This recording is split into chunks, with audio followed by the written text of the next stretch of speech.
ඉතින් යාළුවනේ මේ තමයි අපේ ගෙදර ඉන්න රෝසි පොඩි එක්කෙනා කිටි කියලා කියන්නේ.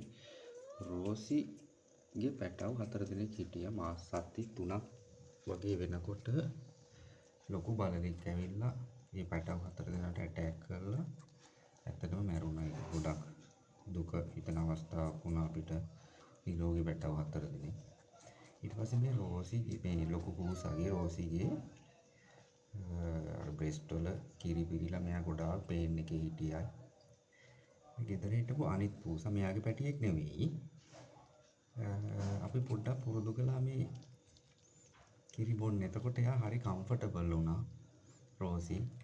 ඒ කිරි බුරුල්ලේ කිරි පිරීලා ගොඩාක් කන්ජස්ට් වෙලා වගේ හරි පේන් එකේ හිටියේ.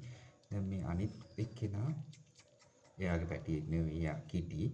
එයා මේ අරයාගේ කිරි බොනවා. ලොකු එකෙනත් ඒක ලව් කරලා ඇත්තටම මේ ඉන්නවා මේ දෙන්න මේ කුස්සිය ගාව ගත්තේ මේ වීඩියෝ එක.